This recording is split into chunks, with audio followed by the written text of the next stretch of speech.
9 அனாதை கடிதம். இந்த 2 வருஷ காலத்தில் சாவித்திரியின் விஷயமாக ஸ்ரீதரனுடைய மனோபாகம் 2-3 தடவை மாறுதல் அடைந்து விட்டது. ஆரம்பத்தில் கொஞ்ச நாள் தன்னை கேட்காமல் தங்கம்மாள் அவளை அழைத்து கொண்டு வந்த காரணத்தினால் அவனுக்கு வெறுப்பும் கோபமுமாய் இருந்தது. போக போக சரிதான், இந்த பிராப்தத்தை கட்டிக்கொண்டு தான் மாரடிக்க வேண்டும் போல இருக்கிறது. ஆனால் நமக்கென்ன கஷ்டம் வந்தது? அவள் பாட்டிற்கு வீட்டில் அம்மாவுக்கு ஒத்தாசையாய் விட்டு போகிறாள் என்று ஒரு மாதிரி முடிவுக்கு வந்திருந்தான். சில நாளைக்கெல்லாம் சாவித்திரியிடம் அவனுக்கு கொஞ்சம் சிரத்தை உண்டாக தொடங்கிற்று. சிரத்தை உண்டானதும் அவனை தன் தாயார் படுத்துகிற கஷ்டத்தை பார்த்து இரக்கமும் ஏற்பட்டது. ஸ்ரீதரனுடைய இரக்கம் சாவித்திரிக்கு ஆபத்தாய் முடிந்தது. ஒரு தடவை சாவித்திரி கஷ்டமான காரியம் செய்வதை பார்த்து ஸ்ரீதரன் அம்மாவிடம், ஏனம்மா இந்த வேலையெல்லாம் அவளை செய்ய சொல்கிறாய் என்றான். தங்கம்மாளுக்கு ஆத்திரம் வந்து விட்டது. ஆமாண்டப்பா, உன் ஆமடையால் காரியம் செய்யலாமோ? செஞ்சேன்னா தேஞ்சிட்டு போயிடுவாள். நீ வேணா பூட்டி வச்சுட்டு போப்பா, இல்லாட்டா பின்னோட அழைச்சிட்டு போயிடு என்று கத்தினாள். ஆனால் அவன் வெளியே போன பிறகு சாவித்திரியிடம், ஏண்டி பொண்ணே, ஆம்பளையானிடம் கோழி சொல்ல ஆரம்பிச்சுட்டுலையோ? நீ காரியம் செய்யலாமோடி? மிராசுதார் பொண்ணாச்சே, போய் மெத்தையில் விரிச்சு போட்டுட்டு படுத்துக்கோ. நான் தான் ஒத்தி இருக்கேனே இந்த வீட்டில் காரியம் செய்தற்கு என்று சாரமாரியாய் பொழிய தொடங்கினாள். இந்த மாதிரி சாவித்திரிக்கு ஸ்ரீதரன் பரிந்து பேசிய ஒவ்வொரு தடவையும் அவளுக்கு அதனால் கஷ்டமே நேர்ந்தது. ஒரு நாள் சாவித்திரி மாவு இடித்து கொண்டிருந்த போது ஸ்ரீதரன் பார்த்து விட்டான். உன்னை யார் மாவிடிக்க சொன்னது? வீட்டிலேயே வேலைக்காரி இல்லையா என்று ஸ்ரீதரன் கோபமாக கேட்டான்.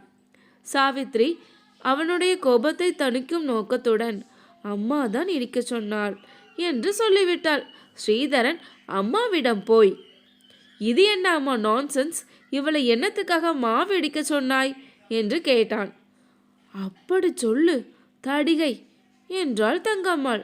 நான் என்னடா அப்பா சொன்னேன்? கொஞ்ச நாள் போனா ஆம்பளையாடும் பொம்மட்டாட்டியும் ஒன்னா போயிடுவேன்.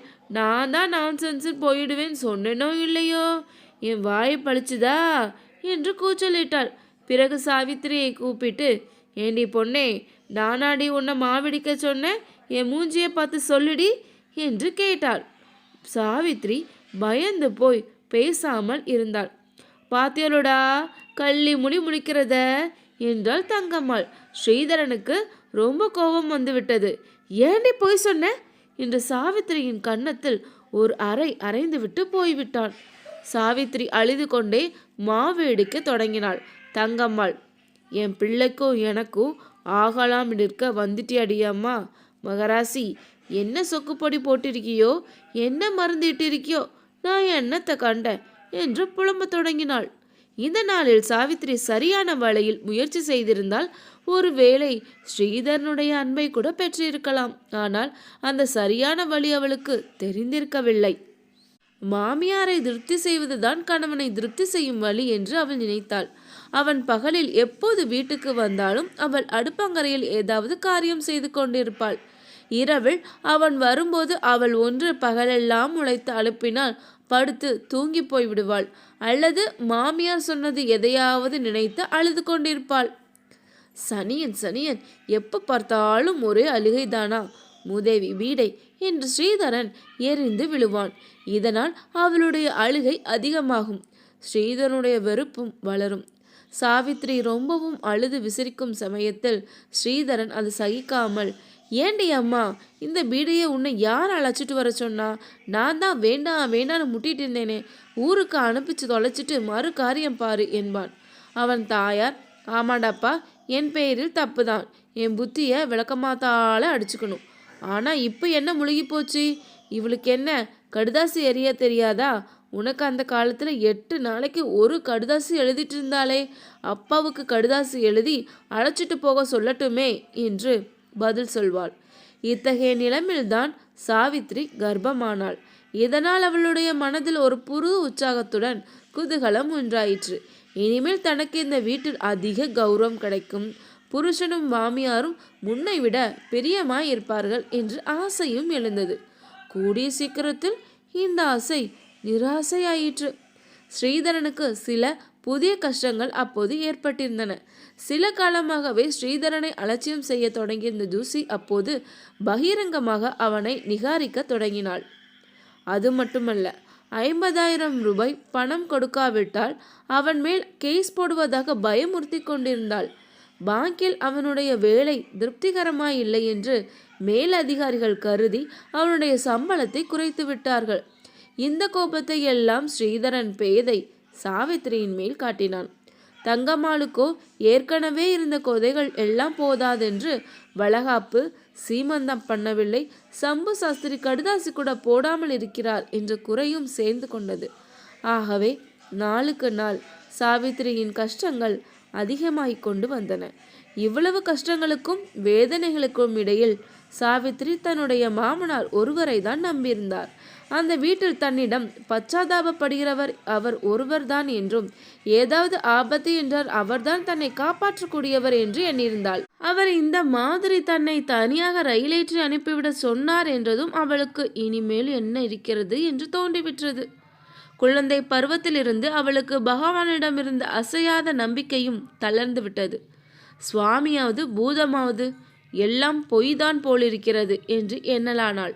ஒரு மனம் இப்படி நினைத்தது.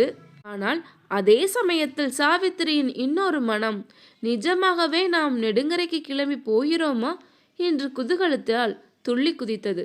அப்பா, எனக்கும் நெடுங்கரைக்கு வந்து உங்களை எல்லாம் பார்க்க வேண்டும் என்று ஆசையாய் இருக்கிறது என்று சாவித்திரி எழுதிய போது அவளுடைய இதயத்தில் உண்மையாகவே பொங்கிக் கொண்டிருந்த ஆசையை வெளிப்பட்டிருந்தாள்.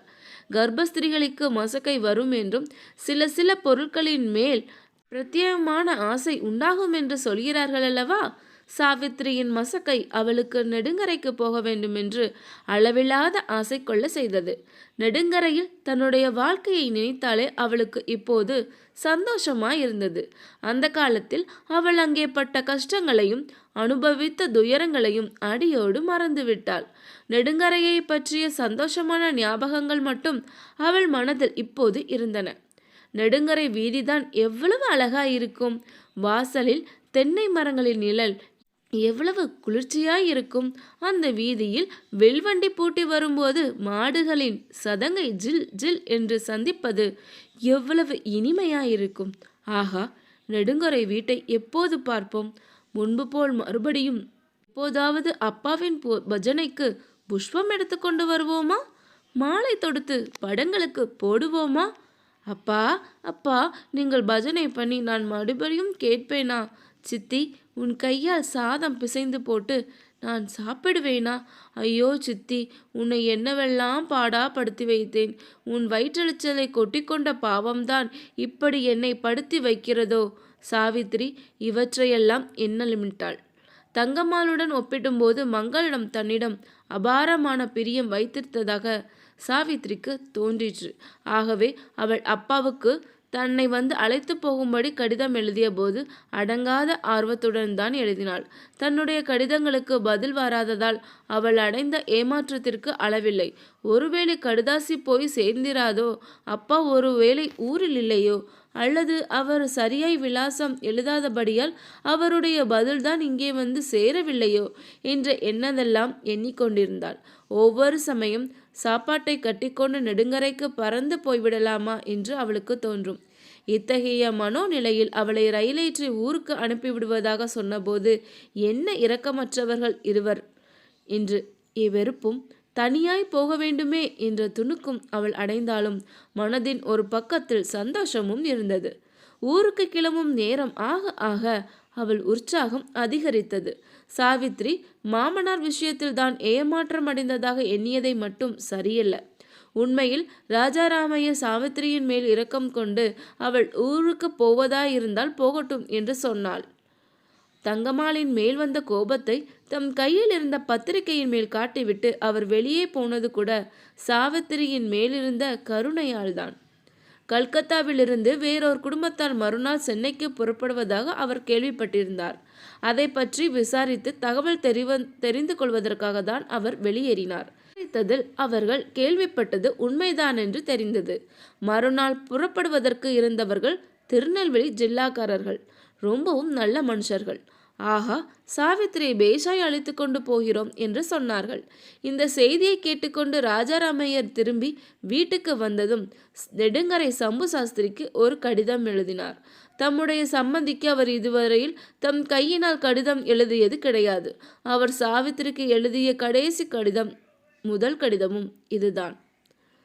சில முக்கியமான காரணங்களால் சாவித்திரியை கல்கத்தாவில் பிரசவத்திற்கு வைத்துக்கொள்ள முடியவில்லை என்றும், இங்கிருந்து திருநெல்வேலிக்கு வரும் தகுந்த மனுஷாலுடன் கூட்டி அனுப்பியிருப்பதாகவும், சென்னை பட்டணத்திற்கே சாஸ்திரி வந்திருந்து குழந்தையை அழைத்து போக வேண்டும் என்றும், சென்னை பட்டணத்திற்கு ஒருவேளை வர முடியாவிட்டால் குறிப்பிட்ட வண்டிக்கு புதுச்சத்திரம் ஸ்டேஷனுக்கு வந்திருந்து அழைத்து போக வேண்டும் என்றும் கடிதத்தில் எழுதினார்.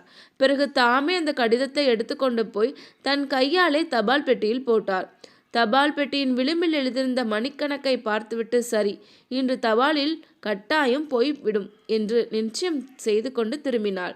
ராஜாராமையர் நம்பியபடி கடிதம் அந்த தபாலிலே சேர்ந்து வழியில் எங்கும் விழுந்து விடாமல் பிரயாணம் செய்து போட்ட முதல் 3ஆம் நாள் மேலமங்கலம் தபால் ஆபீஸ்க்கு போய் சேர்ந்தது. நெடுங்கரைக்கு கடிதத்தை எடுத்துக்கொண்ட தபால்காரன் சம்பு சாஸ்திரி வீட்டை பூட்டியிருப்பதை பார்த்தான். ஒரு நிமிஷம் யோசனை செய்தான். சரிதான், எங்கேயாவது போயிருப்பார்கள், வந்து எடுத்துக்கொருவார்கள் என்று முடிவு செய்து காமரா அறையில் ஜன்னல் வழியாக கடிதத்தை உள்ளே எறிந்துவிட்டு போய்விட்டான். அவன் எறிந்த இடத்திலேயே ராஜாராமரையின் கடிதம் அனாதையாய் கிடந்தது.